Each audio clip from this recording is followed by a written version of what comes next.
Hello and welcome again to my show, Searching for Integrity. My name really is John Smith, and I'm searching for people with integrity. Why? Because our country suffers from IDD, Integrity Deficit Disorder.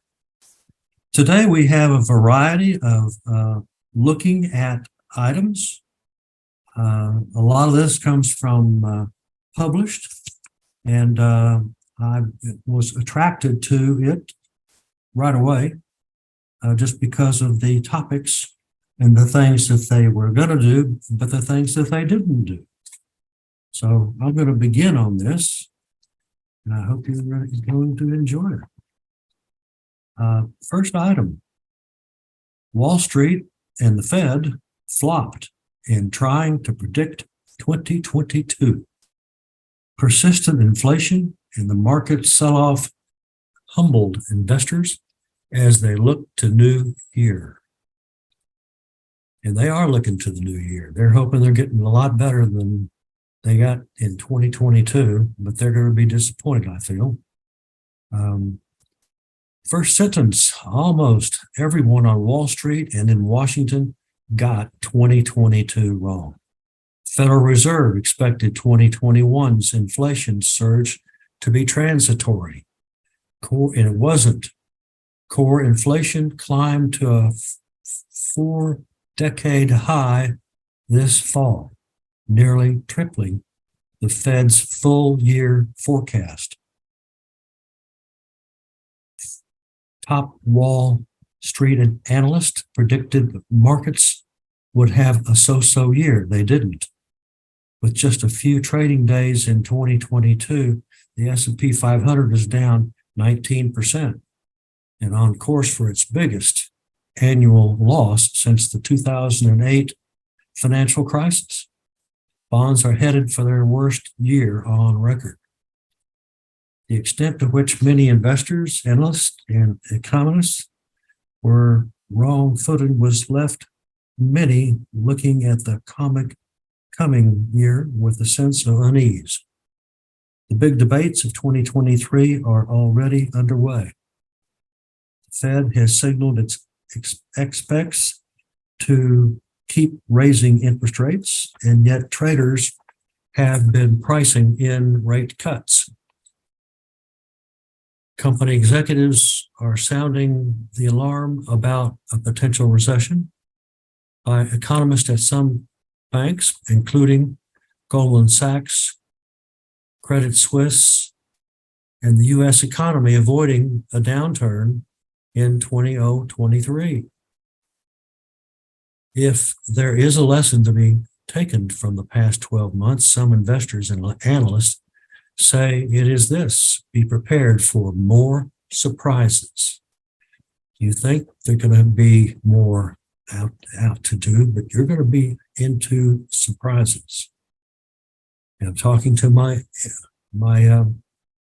listeners who tune in on this information because they often play the market as well. We all approach the coming year with a certain level of humility and ahead of the Barings Institute. Like many other strategists, Mr. Smart had expected inflation to moderate in 2022, but he didn't foresee that Russia would invade Ukraine, sending oil prices and generating shares briefly soaring. We also didn't anticipate how long China would stick its zero COVID policy, which prolonged supply chain issues for companies around the world. You can always say in retrospect you knew there were risks, but those were thought of as unlikely going into the new year. So what does Wall Street consider unlikely next year? Right now, it appears to be another pickup in inflation. Roughly 90% of investors expect global inflation to be lower with the next 12 months, according to survey of fund managers. Thus is the highest share in the survey's history.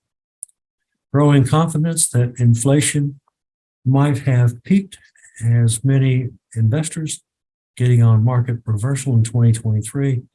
Fund managers reported having a large than average share of bonds in their portfolios for the first time in 2009. According to Bank of America's survey, it other words made investors are counting on waning inflation to get this year's loser bonds out of the next year's big winners. I think you're a betting person. You have to conclude from that data inflation is coming down. Fed Chairman Jerome Powell has said it is early to conclude that inflation has peaked, but Ms. Tangler, others, is skeptical. Prices for everything from airfare to used cars to shipping have dropped in recent months. This has helped consumers become more optimistic about the outlook for the economy. That data on Wednesday showed consumers' expectations for inflation in the year ahead fell to the lowest level in more than a year in December, while their level of confidence rose to an 8-month high. Bond traders have taken note. In one sign, they may believe the Fed might not have much further to go on its rate increases. Yield on the 2-year Treasuries note was 5.32. Unbelievable. On Friday, up substantially for the year, but down more than 1/3 of a percentage point from its November peak. Shorter term yields tend to track traders' expectations for monetary policy, moving higher when traders anticipate the Fed raising rates and falling when they expect the Fed to start to pause or pull back. It won't go down in a straight line, but I do think if inflation will surprise many on the downside. Others remain unconvinced. The past year's twists and turns have made them wary of second-guessing the Fed. If anything, it pays to question what the crowd believes has become the consensus, they say. Many managers surveyed by banks say high inflation ranks at the top tail risk to markets, followed by a deep global recession and central banks keeping monetary policy tight. In market parlance, tail risks are generally negative events that investors view as unlikely to happen.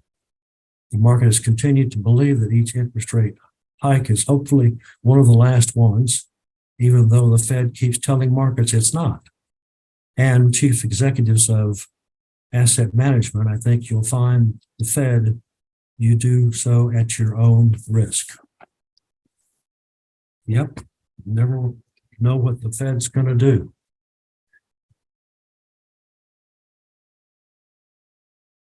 Wetting the whistle there a little bit. Now, let's do a shorty here on the inflation pain. You don't see it. Definitions of middle class miss one vital factor that shows how much price hikes hurt Americans. Official statistics don't capture the pain of inflation for many Americans. That's because there's something wrong with how we define the middle class. Consider two hypothetical Americans, John and Jane. Both have been stung by high gasoline and food prices, as well as by higher interest on their credit cards. John, a 67-year-old homeowner who gets $50,000 a year from a pension and a Social Security, is managing. Jane, a 35-year-old renter with her 2 young children, has a job paying $50,000, but it's dipping into her small savings to pay her bills. Most analysts would call them both middle class, but it doesn't feel that way to Jane. The problem is that the popular definitions of the middle class focus on income. If you make whatever the measure considers average, you'll in the middle class. But this definition ignores a difference between John and Jane and how much of their income is eaten up by necessities. Far more American households earn a middle-class income than enjoy a middle-class lifestyle. In a recent RAND study, RAND, I co-authored, we defined middle-class households as those who spent 40% to 90% of their after-tax income on necessities: housing, food, clothing, transportation, education, child care, health care, and personal care products such as shampoo and toothpaste. We found that 1/3 of middle income earners and a disproportionate share of those who are young, Black, Hispanic, and single parent households couldn't live a middle class lifestyle. Inflation makes the problem worse. It's separate analysis. My colleagues and I applied on study definition to consumption profiles from September 21 as a pre-inflation benchmark and one inflation rates separately for food, education, healthcare, housing, personal care, transportation, apparel, and childcare. We found that the middle class grew last year, but for all the wrong reasons. If middle class households don't cut back on any of those things and get better paying jobs, roughly 7.5% in the working class under our model, but 12.7% of the upper class fell into the middle class: single parents, renters, younger adults, those without college degrees, and Black and Hispanic households were all more likely to have been pushed out of a middle class by inflation. Because of how inflation rates differ across goods and services, the lower the household's income, the harder the inflation hit. For middle class households, the percentage of after-tax income spent on necessities jumped from 60% to 65%, and the shift from 26 to 28%. It's all going higher, and they're all dipping into their savings, getting help from relatives or safety net programs. Yet traditional definitions of the middle class won't show how much effect from inflation will official income statistics are released. Incomes are slow to adjust over time, but behind those statistics, costs are piling up for many middle class households, making life harder. It should be noticed that no surprise that inflation topped the list of voter issues this past election cycle. More Americans are finding that their middle class aspirations are teetering. Well, it's getting worse as we thought, and it's probably going to continue, I think, at least that says. Let's see. There's one that people will be interested in. Home buyers. Home buyers see rates rise for first time in 7 weeks. Borrowing costs are now more than double what they were a year ago. I repeat, borrowing costs are now more than double what they were a year ago. Mortgage rates in the U.S. rose for the first time since mid-November. The average for a 30-year fixed loan was 6.42%, the highest since early this month and up from 6.27 last week, Freddie Mac said in a statement Thursday. Freddie Mac, as you know, is the governmental for mortgages. Borrowing costs tracked 10-year Treasury yields, which climbed after reports showed that a consumer price gauge the Federal Reserve watches closely continued to cool. Inflation is still higher than the central bank would like, and wage growth is stubbornly robust, meaning The Fed's policy of interest rate hikes is likely to continue into the new year.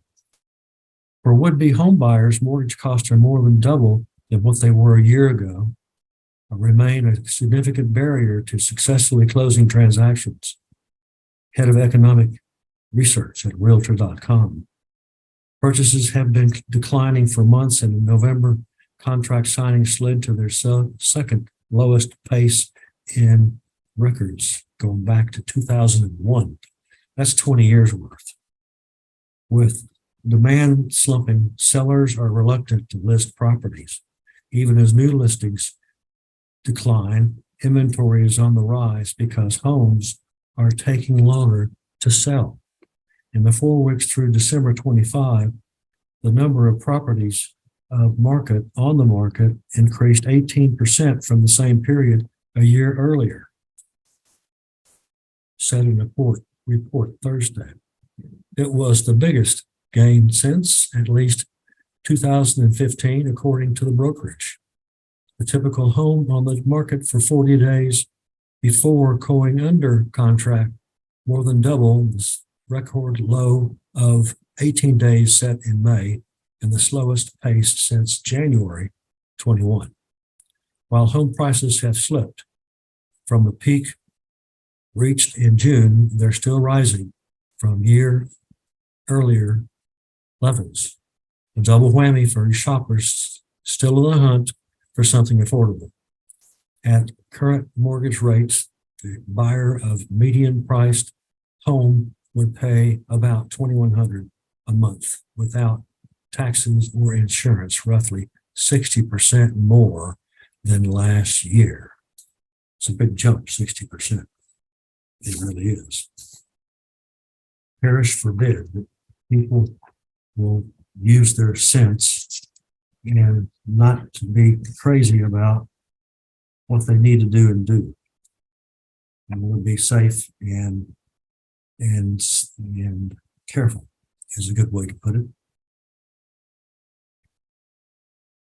Here's something that you might be interested in, and you may have been investing in stocks that took big hits in 2022. It's been a year of historic sell-offs for U.S. equities, marked by surging inflation, jumbo-sized interest rate hikes, a darkening outlook on corporate earnings and recession clouds. The S&P 500 index has lost 21% on pace, its biggest slump since 2008.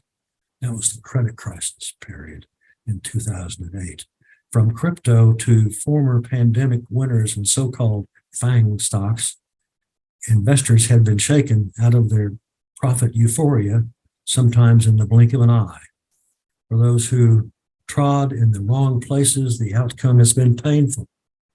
About half of the 9.1 trillion rout in the S&P 500 index was the doing of just 6 mega caps: Amazon, Apple, Alphabet, Microsoft, Tesla, and Meta platforms.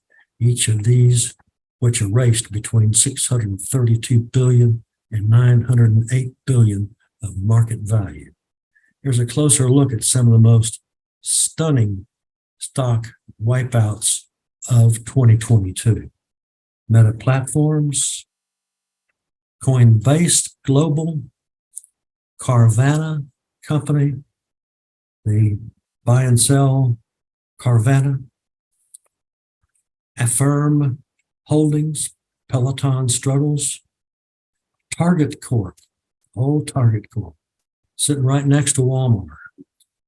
Target has and saw its worst single-day drop since the 1987 Black Monday crash after slashing profit forecast in May, sinking 25% and giving back much of its pandemic gains.